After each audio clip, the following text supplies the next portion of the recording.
Mengapa aerasi itu sangat penting diperlukan pada kolam koi? Ya tentunya kolam koi kan kita pelihara itu untuk memelihara ikan koi yang sebisa mungkin kolam yang kita miliki itu menyerupai dengan bentuk aslinya, kehidupan aslinya di koi. Koi kan yang kita tahu biasanya di alam bebas itu hidup di danauan yang luas. Tentu saja di dalam kehidupan yang normal koi di alam yang sebenarnya tidak perlukan aerasi karena alam sudah memenuhi kebutuhan semuanya. Namun pada saat kita membangun kolam koi ya, untuk hobi kita ini ya paling tidak kita harus bisa membuat koi itu nyaman ya. Kalau koinya sudah nyaman tentu saja koinya akan sehat, koinya akan mengeluarkan warna yang muncul gitu ya. Ya kadang-kala kita akan tanya, waduh warnanya bagus, koinya sehat ya, seperti di tempat saya ini, belakang saya ini. Nah, akan kita bahas mengenai aerasi.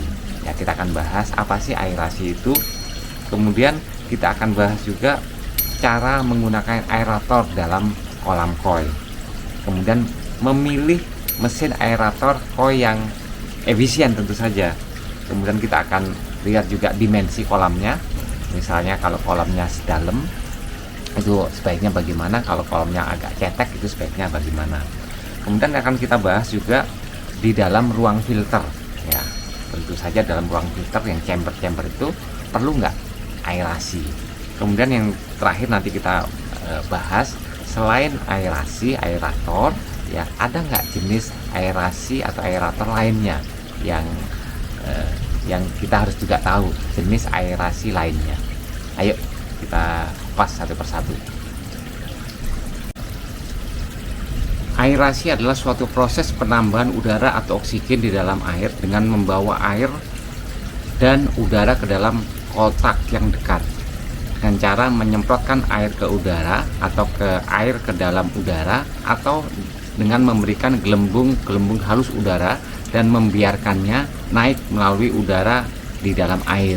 Berlainnya menjelaskan bahwa pemasangan aerator kolam koi adalah suatu proses atau usaha dalam menambahkan konsentrasi oksigen, dissolve oksigen yang terkandung dalam air kolam agar proses oksidasi biologi oleh mikroba akan dapat berjalan dengan baik.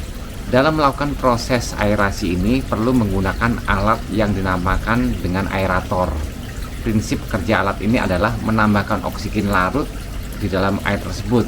Kemudian yang menjadi tugas utama dari aerator ini adalah memperbesar permukaan kontak antara air dan udara. Ini saya ambil dari Wikipedia. Mengapa aerasi ini sangat penting diperlukan di dalam kolam Anda? Ya, sebab kolam koi adalah suatu tempat dibangun untuk memelihara koi, tentu sebisa mungkin menyerupai kondisi pada habitat aslinya. Habitat asli adalah sebuah danau yang luas, meski tanpa adanya aerator, namun telah disediakan oleh alam semua kebutuhan dan memberikan keseimbangan yang sempurna bagi kehidupan koi itu. Karena permukaan danau yang luas, maka tingkat konsentrasi oksigen di dalam air sangat tinggi. Tidak seperti demikian halnya dengan kondisi di kolam Anda, yang mana permukaan air di dalam tentu tidak seluas danau.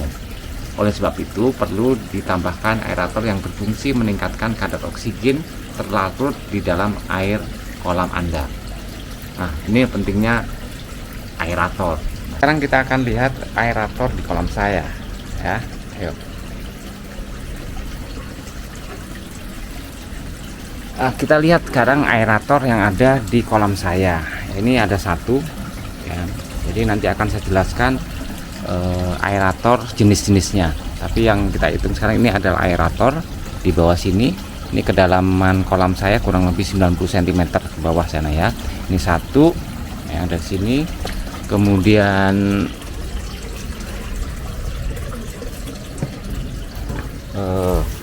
di sini ada juga, nah dua ya, dua. Nah itu dia, ini aerator yang ada di kolam saya. Jadi 1 sama 2 ya, dan ini kelihatan ya pipa untuk mengembuskan udaranya di sini, yang di sana juga ada.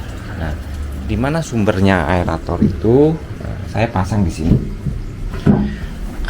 Ini aerator saya ya. kapasitasnya sangat besar ya, cukup untuk kolam yang saya punya. Ini saya tempatkan di sini.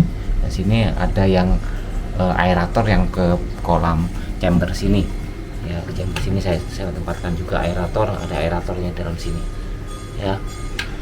Nah, ini dia.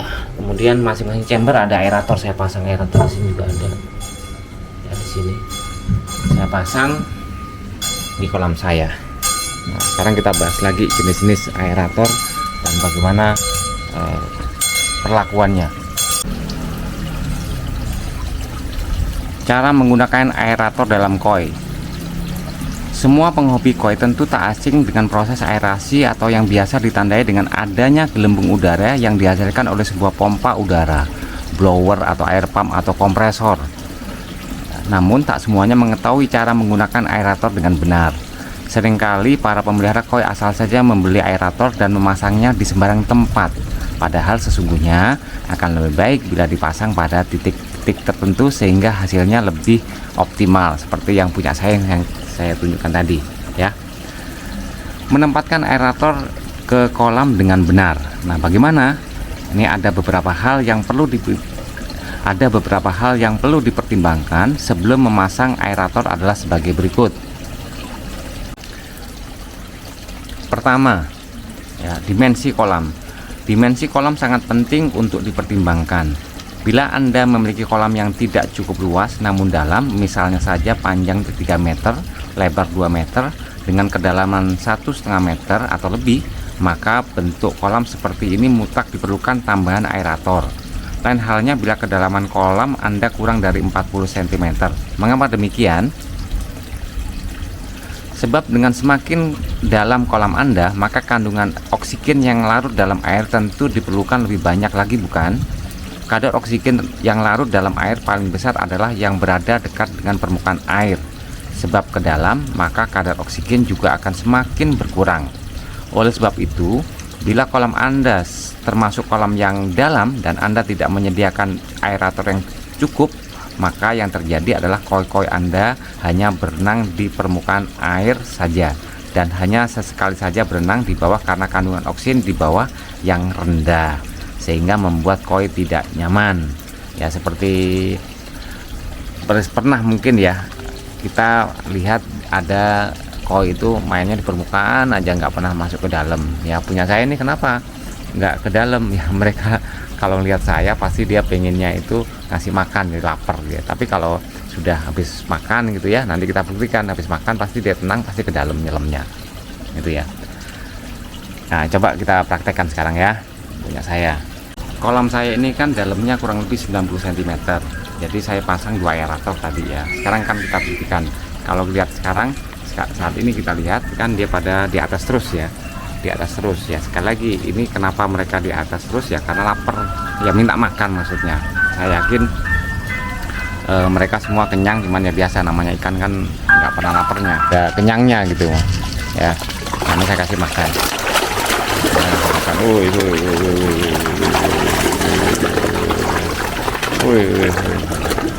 Ya. Oke, nah ini seru nih kalau lagi makan gini. Nah, oke.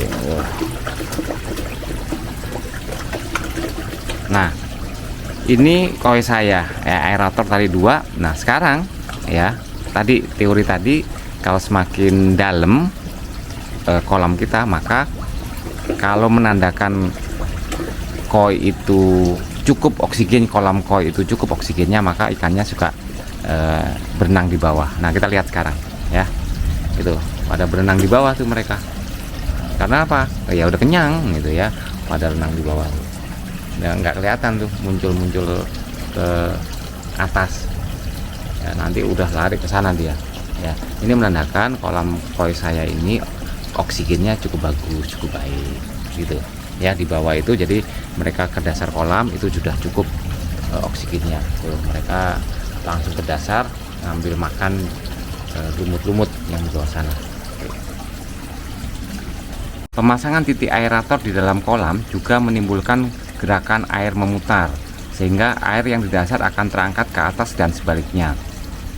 Dengan adanya pergerakan air ini membuat kondisi kadar oksigen semakin merata di segala penjuru. Selain itu juga menghindari bagian tertentu di dalam kolam, di dasar kolam maksud saya, di mana air tidak bergerak atau dead zone. Di bagian ini seringkali kotoran terkumpul dan tidak dapat tersedot ke ruangan filter. Kemudian kedua, di dalam ruang filter, tak sedikit para pemelihara koi yang mungkin lupa atau tidak menyadari bahwa di dalam ruang filter yang tertutup rapat, maka membuat sirkulasi udara sangat terbatas. Hal ini menyebabkan rendahnya kadar oksigen saat berada di dalam ruang filter. Apalagi bila Anda menggunakan sistem filter biologi, maka kecukupan kadar oksigen yang larut dalam air sangat diperlukan selama proses nitrifikasi oleh bakteri. Oleh sebab itu, di dalam ruang filter, khususnya untuk ruang filter yang tertutup rapat, sebaiknya ditambahkan juga aerasi secukupnya. Dengan demikian, maka proses biologi di dalam ruang filter akan dapat berlangsung dengan baik. Sedikit saran terkait dengan ruang filter, sebaiknya jangan menutup terlalu rapat ruang filter pada kolam Anda. Pakailah penutup yang ringan saja seperti bilah-bilah papan kayu yang dijajar dengan diberi jarak secukupnya. Tujuannya adalah agar sirkulasi udara tidak terhambat sebab oksigen sangat diperlukan dalam proses filter biologi.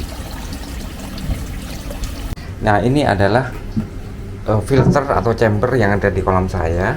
Ya, ini jaraknya juga sudah saya rapat, tapi saya buka kecil tuh, kelihatan jaraknya di sini ya, untuk menambahkan oksigen dalam. Ya, di samping saya kasih tetap filter aerasi di sini ya. Di sini ini jaraknya cukup lah untuk oksigen. Ya, ditambah lagi nanti di chamber terakhir ya, di chamber terakhir di sana yang di filter terakhir punya saya ini. Saya sengaja filternya saya tampung di sini airnya. Nah, ini sangat terbuka di sini. Ini sangat terbuka.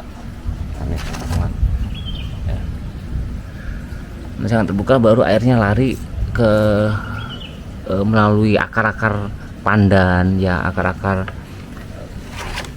tumbuh-tumbuhan air yang ada saya sengaja tanam ya sebelum masuk ke kolam utama ya. Ini dia ya. Oh, kelihatan tuh.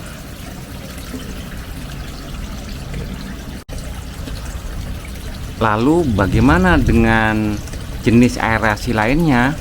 Ya, selain menggunakan pompa udara atau blower, maka proses aerasi juga bisa dihasilkan dengan memanfaatkan aliran air yang keluar dari ruang filter. Biasanya pompa filter ditempatkan pada ruang terakhir untuk menarik air dan mengalirkannya kembali ke dalam kolam ketika air yang telah melalui sistem filtrasi ke jenis aerasi lainnya. Selain menggunakan pompa udara atau blower, maka proses aerasi juga bisa dihasilkan dengan memanfaatkan aliran air yang keluar dari ruang filter. Biasanya pompa filter ditempatkan pada ruang terakhir untuk menarik air dan mengalirkannya ke dalam kolam. Ketika air yang telah melalui sistem filtrasi kembali ke kolam, sebaiknya dimanfaatkan juga untuk menambah aerasi untuk kolam yang Anda. Sebagaimana tampak pada gambar pada contoh saya ini ya, pada contoh kolam saya ini. Nah, itu adalah bentuk filter lain, kan terjun airnya turun ke bawah. Nah, di depan sana, kemudian ada satu lagi di sini. Nah, itu kelihatan tuh. Ya. Airnya turun dari ya semacam sungai kecil yang saya buat, turun ke bawah sini ya, lihat kan gelembung-gelembungnya. Nah ya, nah itu dia, ini adalah jenis aerasi lainnya. Semakin tinggi kandungan oksigen di dalam air kolam Anda tentu membuat koi Anda semakin nyaman. Semakin tinggi kadar oksigen di dalam kolam koi Anda, maka akan membuat kolam koi kita akan menjadi sehat. Namun ingat ya, semakin banyak oksigen atau gelembung-gelembung udara yang dihasilkan di kolam koi ini, kadang kita membuat kita kurang nyaman ya. Di kolam koi kita ini bisa jadi nanti ada berbusa dan segala macamnya. Maka penempatan aerator di kolam Anda itu sangat penting. Demikian, semoga bermanfaat. Assalamualaikum warahmatullahi wabarakatuh.